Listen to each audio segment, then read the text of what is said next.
So we have this scene here where they have this ship crash on this planet called Titan, or on this moon Titan, pointing up. But as the words pan to the screen, you see just the one portion of the ship, which when you look at it and you see the word Titan come across, at least for me, I initially thought, am I looking at the Titanic here? Then I realized, yep, I am looking at the Titanic.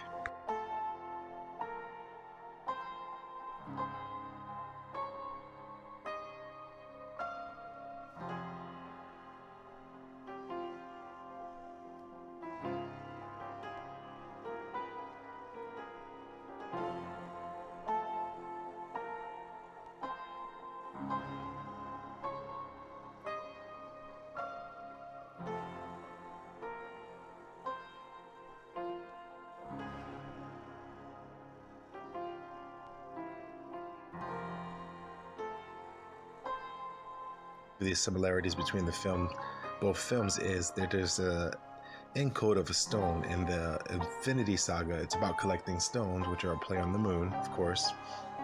But then in the Titanic story, it's also about the heart of the ocean. It's the stone is what's driving the story, and it's just really a point back that they're actually talking about the moon. And you'll see in a lot of different giant films or giant characters, there'll be an encode of the stone where either the stone gives the person the power to become the giant, like a Juggernaut in the X-Men, for example, or the stone is what's used to take down the giant, like in David and Goliath. And it's because it's really just all encoding the moon in any giant story. So if you hear a story about a giant rock come from the sky, that's a story encoding the moon. If you hear a story about titans or giants, it's a story that's encoding the moon.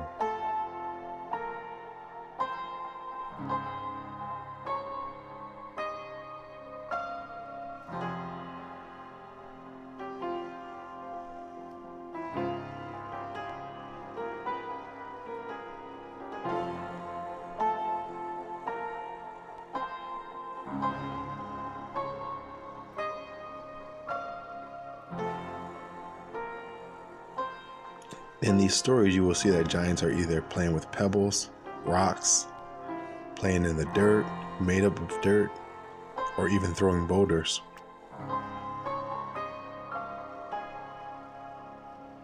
We also see the idea of giants or titans being actually made of rocks, where they're a part of the mountain. They can camouflage or blend in the mountains, living in the mountains, or even of the mountains themselves. And this is not exclusive just to giants or titans.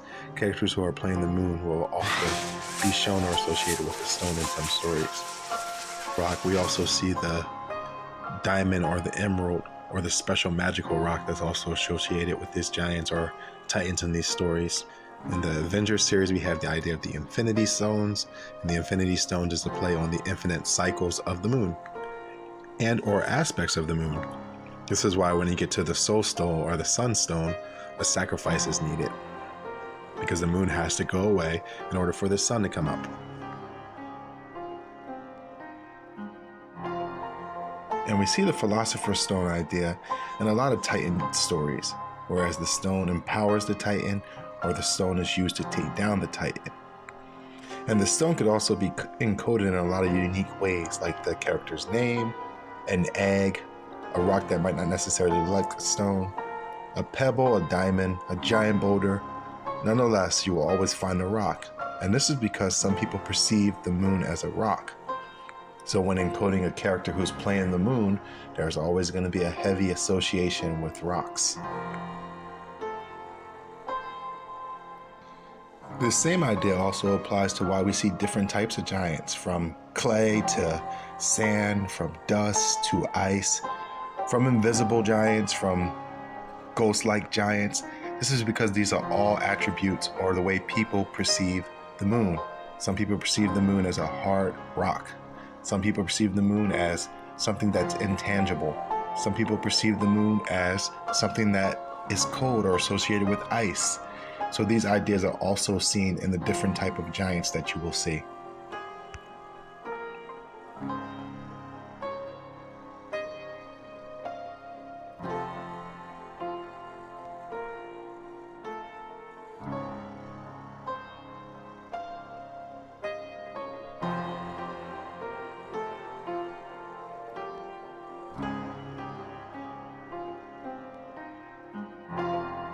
So for context, both of these films, Titanic and the Avengers Infinity Saga, are both stories about the supermoon. We have, anytime you hear anything about something being giant or Titanic or a Titan, anything super or mega or maga, you're hearing a story about the moon. But for context, these stories focus specifically on the idea of a Titan. We have Thanos, who's the bad Titan, and then we have a ship who's called a Titanic, right? And it's the largest ship in the world. They go out of their way to make sure that this is known. And just think, there's only a certain amount of ways you can kill a Titan or a giant, and it's based off of how do you kill a moon. But in this story, you can see it every time someone tries to attack Thanos, they usually try to attack the same place, and it's the neck. This is why we have a ship called TitanNeck. Not by coincidence, that's what it's encoding. So we have a supermoon that caused the real Titanic ship to sink. We have a supermoon that caused a gravitational shift a few days before this ship went off, and then it caused some ice to dislodge, and that ice is what eventually became the iceberg that ran into the ship, as so the story says. And then in the real life, then in the fictional film that James Cameron made, and James Cameron is a play on the word Ron, and a Ron is always a word that will point back to the moon. Just think of any character with the name Ron in a film, you'll see that has something to do with a stone or a moon.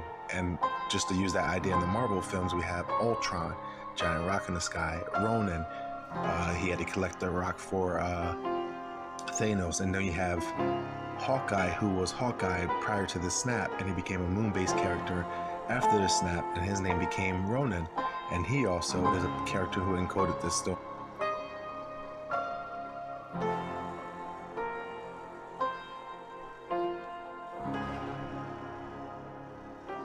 Another aspect is the idea of hands. A lot of times you will see in these stories where there are titans or giants, you'll see a big focus on hands.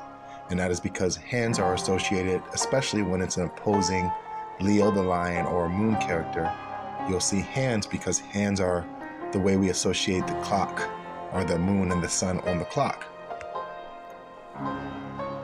And perhaps this is why expensive watches are such a big deal, as they measure and encode the sky, but they also encode the stone.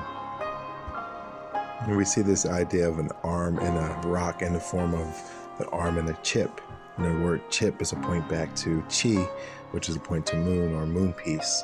And you see this kind of story, or even the same actors are being used as dual roles in different films. This idea of an arm or a gauntlet to lift something heavy or lift the moon is always just a point back to the idea of the moon and the sun being the hands of God. So consider that the story of Titanic is a giant story, where the giant is attacked at its neck, and a stone is encoded in the fictional story in the form of the diamond, but also in the real life story where an ice stone hits it at its neck. The ice stone was able to puncture the Titan's neck.